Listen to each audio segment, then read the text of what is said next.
Good morning everyone. और Saturday it is. बाहर आने से ना ठंड लग रही है, फॉग भी है, दिख रहा होगा आपको वो बुरा फॉगी हो रखा है। थोड़ी थोड़ी ठंड तो फील होती है सुबह और शाम में, और यहाँ पे धूप आना स्टार्ट हो गई है। वो वाले टावर में भी आ रही है, फिर थोड़ी देर में हमारे बालकनी में आएगी। वहाँ सब्ज़ी का भी एवरी ऑल्टरनेटिव डे ना हमारे वहाँ पे सब्ज़ी लगती है, तो वो भी लग चुकी है। बट हमारा कैब शायद इस साइड कहीं तो खड़ा है। हमारा कैब आ चुका है। It's already 7:15 now. Will be leaving in 5-10 minutes. और धनबाद जा रहे हैं for next few weeks, so won't be here.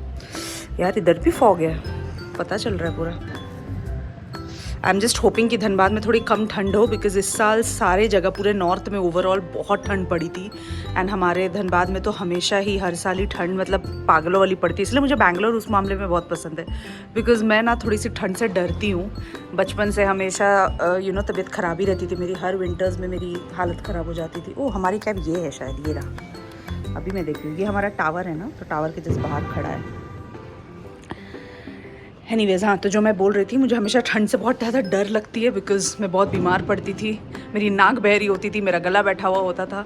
School life तो ऐसे ही पार हुआ है, तो इसीलिए I love Bangalore in that sense कि यहाँ पे वैसी वाली ठंड नहीं पड़ती है। बट एनीवेज, घर तो जाना ही है। एंड लास्ट ईयर हम समर्स में गए थे घर फंक्शन अटेंड करने। उस वक्त हमने प्रण लिया था कि हम गर्मियों में नहीं जाने वाले, बिकॉज वहाँ पे गर्मी भी एक्सट्रीम होती है। इट वाज लाइक 43-44 डिग्रीज चले गए थे। एंड धनबाद में अपनी प्रॉब्लम्स होती है गर्मियों में। लाइट घंटों तक नहीं रहती, ट्रांसफार्मर उड़ जाती है, अलग अलग प्रॉब्लम्स होती है वहाँ पे। तो एनीवेज इस बार ठंड में जा रहे हैं, एंड आई एम होपिंग कि ठंड थोड़ी कम हो, ताकि यार मुझे ऐसी कपकपाई ना लगे, बिकॉज मैं बहुत आलसी हो जाती हूँ उसके बाद। तो मुझे हिलने का भी मन नहीं करता कंबल से।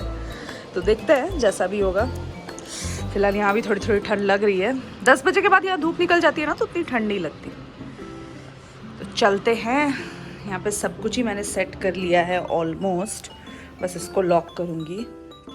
ये चेयर बाहर रहता है, मैंने अंदर कर लिया है। किचन पूरा सेट है, ट्रॉली बैग्स, एंड ये रहा हमारा ये backpack. So everything is set and we are all set to go. गला बैठ रहा है।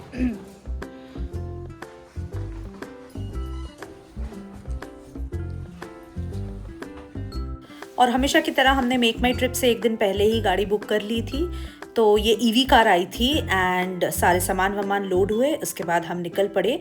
करीबन 1 घंटा 10 मिनट के आसपास का टाइम लगा एयरपोर्ट पहुंचने में। एंड फाइनली हम पहुंच गए हैं। टाइम पे ही है ना?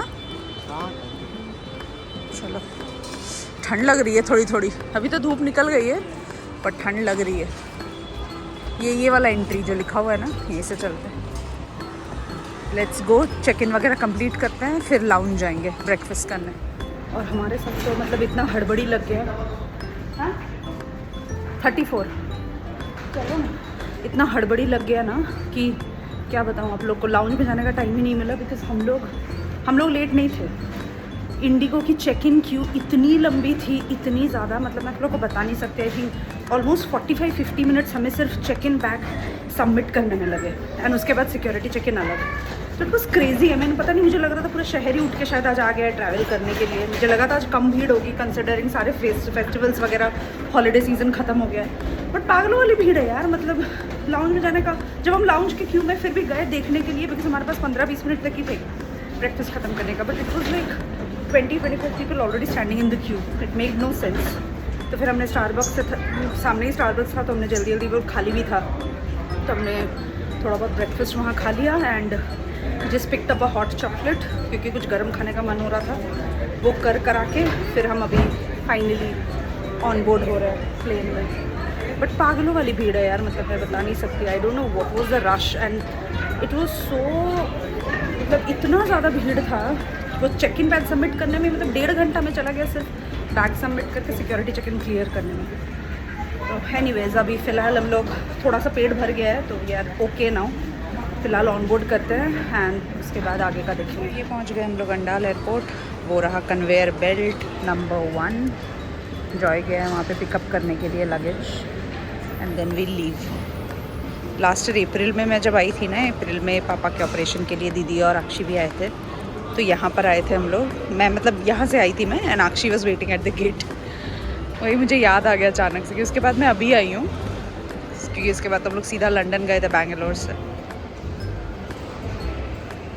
बस लगेज कलेक्ट करेंगे एंड देन वी लीव। छोटे दो छोटे भी हैं, जो छोटे रख दो क्या? हाँ छोटे वाले ये भी चलेंगे, ये भी चला जाए। पैर के पास भी दे दो अगर है तो। वो आगे रखो।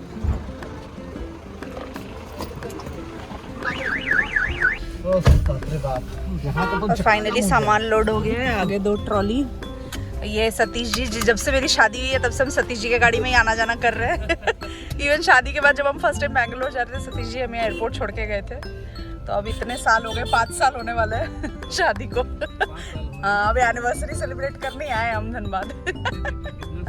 सही में हम निकल गए फाइनली। छोटू सा एयरपोर्ट एकदम यहाँ का। हाँ ज़्यादा झमेला नहीं है, बट यही है कि यहाँ पे थोड़ा ना सिस्टम करना चाहिए इनको। पार्किंग का कोई सिस्टम ही नहीं है, सही नहीं, बहुत बेकार है यहाँ पे। हड़बड़ हड़बड़ करके जस्ट जल्दी जल्दी सामान घुसाओ। जबकि देख रहे कितना सिक्योरिटी है यहाँ पे। सब लोग खड़े अपनी जगह पे खड़े, कुछ कर नहीं रहे, बस हाथ हिला रहे हैं। ऐसे दोनों हाथ का इशारा उसे। चलिए कैसा रहा? एंड ये अंडाल एयरपोर्ट ना दुर्गापुर में है बेसिकली। तो यहाँ से धनबाद का सफ़र काफ़ी पास है, 2-2.5 घंटे में, 2 घंटे लगभग लगते हैं। कभी कभी जैम वगैरह मिले तो 2.5 घंटे लगते हैं, बट आराम से आप धनबाद पहुँच जाओ। तो आप 1-1.5 बजे लैंड करो एंड 4 बजे तक घर पहुँच जाओ तो बेटर होता है, बिकॉज कोलकाता से फिर अलग से ट्रेन लेके आना पड़ता है। That takes an entire day and this is much more convenient. आ गए हम घर, ये रहा हमारा घर, ससुराल बेसिकली। ये सब सामान वामान लेके निकलते।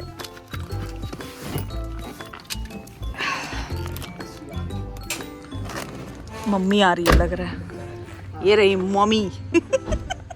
मम्मी रेडी हो रही है। चलिए अंदर चलते हैं। और ये रहा हमारा छत।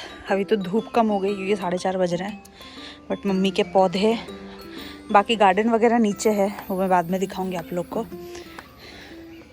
यहाँ इसको जो हम लोग हिंदी में खटिया बोलते हैं ना, वैसा पापा ने एक फोल्डिंग बेसिकली बेड लगाया हुआ है, क्योंकि अभी ठंड का मौसम है ना, तो पापा यहाँ लेट के धूप सेकते हैं सुबह से लेके शाम तक। तो ये रहा घर। फिलहाल हम लोग अंदर चलते हैं क्योंकि 4:30 बज गए, मुझे बहुत तेज़ भूख लगी है। क्या सुंदर लग रहा है ये गेंदा। हम लोग ढंग से खाए नहीं है ना, तभी फ्रेशन अप होके पहले खाने चलते हैं। मम्मी ने बहुत कुछ बनाया है, उसके बाद देखा जाएगा आगे। और 5 बजे अभी हम लोग खाने बैठ रहे हैं। मम्मी मछली भी निकाल रही है। ये है lau chingri, which is one of the famous dishes जो जॉय को बहुत पसंद है, और उसने अलग से मम्मी को बोल के बनवाया है ये। प्याज को लिपोस्तो। इसके अलावा दाल है। हाँ प्याज को लिपोस्तो इज लाइक, क्या बोलते हैं उसको? Spring onion. नहीं हिंदी में क्या बोलते हैं? हिंदी में पता नहीं क्या बोलते हैं। तो स्प्रिंग अनियंस और पोस्तो, पॉपी सीड्स का जो सब्जी होता है, हम लोग उसको बहुत खाते हैं। तो पोस्तो हमारे में वेज नॉनवेज हम लोग में इन द सेंस हम लोग प्याज वाला भी पोस्तो खाते हैं। हाँ दीदा चमोदे। अभी चलिए खाते हैं, भूख लगा है बहुत कस के।